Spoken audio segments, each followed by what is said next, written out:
everybody, welcome to the Deadlift Complex. My name's Karl, here with Eddie. Oh, doesn't that make you want to deadlift more? Not quite for Constance, but anyway.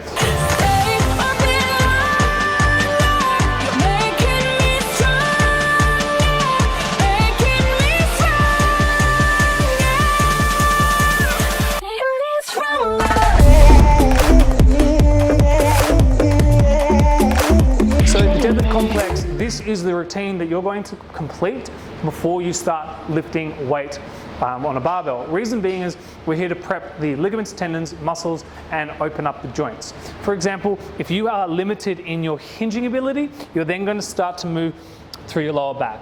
So if we hinge, there is a point where we stop hinging from the hip and we actually start to move from our lower back. And that can irritate our SI joint and cause us back pain or discomfort. Now that's not the goal here. The goal is to prep you so you can perform a full hinge and maybe get close to placing your palms on the ground. Check out the photo of Sophie. Yeah, that's how you should be able to do a hip hinge. We're going to work on getting Eddie there. So to start with, Eddie's going to literally just stand on the mat for us and he's going to hip hinge. The objective is just to push the hips back and up. When you're ready? Back and up. Now we're not going to be a stickler for the form too much here. He might start to round through his lower back, but he's doing body weight, risk of injury is pretty limited. If someone hurts himself, that's a disc issue, probably going to refer out to aiming ASAP. Now, when we work through the deadlift complex, the things to look for are 20 reps of hip hinge, glute complex. If you're noticing that someone's sagging in the abs, so if Eddie starts to overextend, he's probably not tight through the abs or the quads, we may incorporate some plank work. You got 10 more reps, man.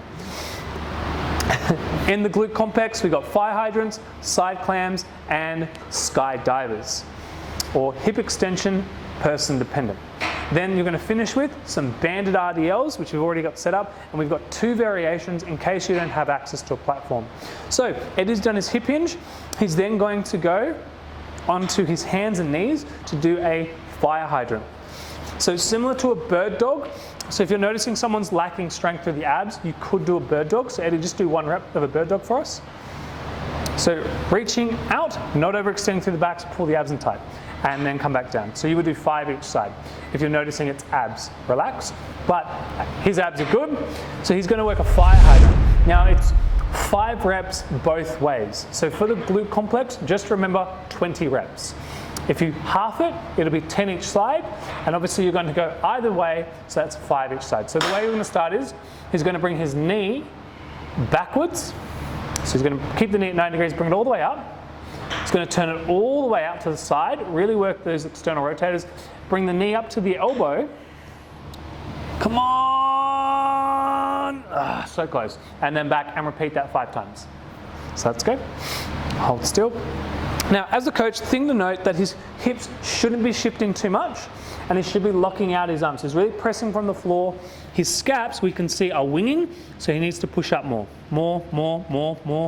There we go. Now his back, his arms, his serrators are all engaged in stabilizing his shoulders. Now, that's going to reduce the range here because he's no longer cheating, but that's his true range of movement.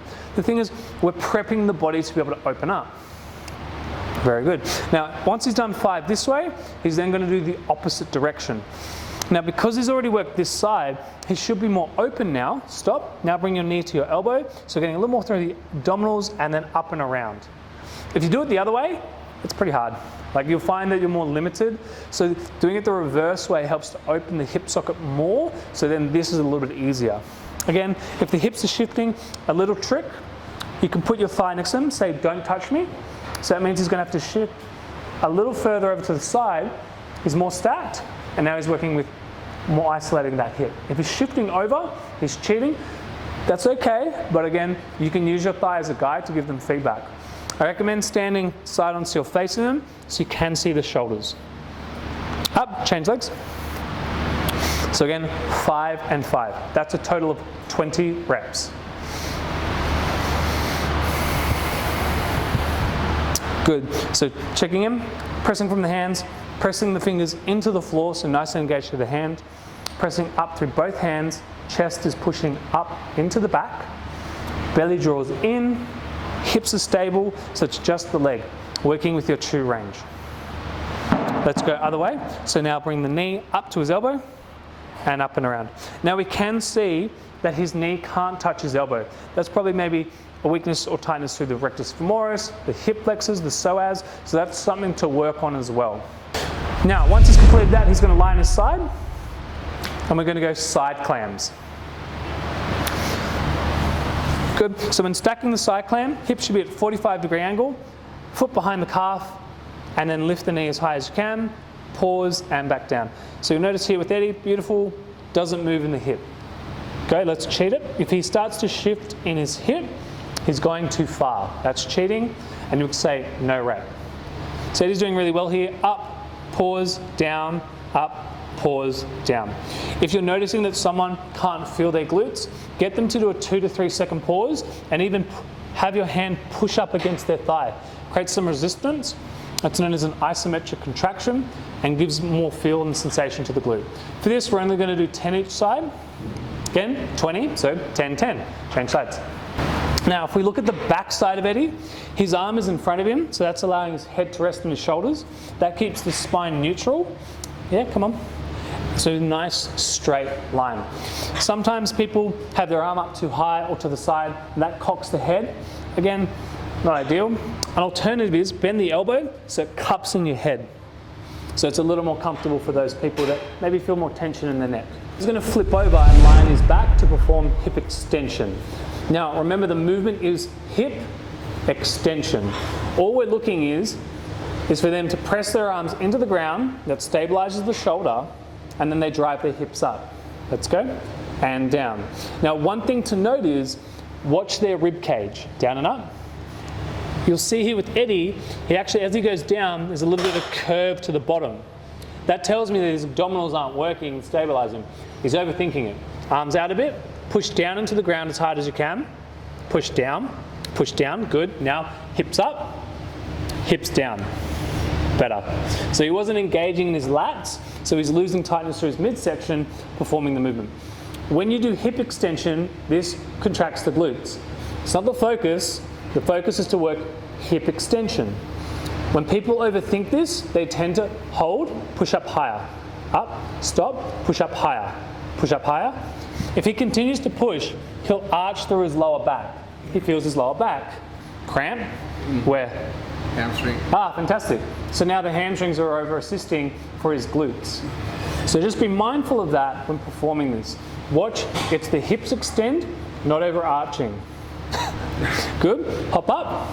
So the last piece is banded RDLs or banded extension. So Eddie's we're going to do backwards. We've got a band on a rack here. So Eddie's going to come over this side. He's going to bring the band into his hips, and he's going to walk as far forward as he can. Yep. Then he's going to perform the band is the RDL, so hips go back, torso goes forward, just like we did in the beginning. That the band is giving him feedback to go backwards. If he walks further forward, that creates more tension on the glutes and hamstrings. Relax. Now, you might not have access to a rack, so alternatively, what he's going to do is, so he found a pin or a pole, and he's going to walk into this, both feet in. So this is an alternative, so you're still working banded RDLs. Again, walking as far forward as you can. The band still wants to pull you back, and then go again. So just because you don't have a rack doesn't mean you can't perform the banded RDLs. Now, let's tuck the pelvis. So Eddie's going to face this way.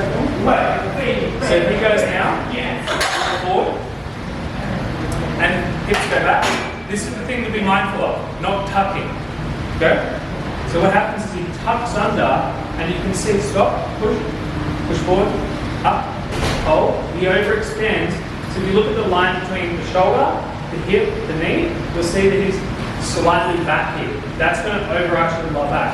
As we pull entire, lock the quads out, and notice the shoulders actually slightly in front of the hips.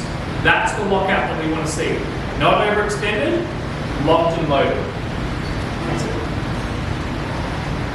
Once you've completed 2 sets or 2 rounds, all 20 reps, then grab a barbell and perform the movement and enjoy the confidence. Press that. Yes.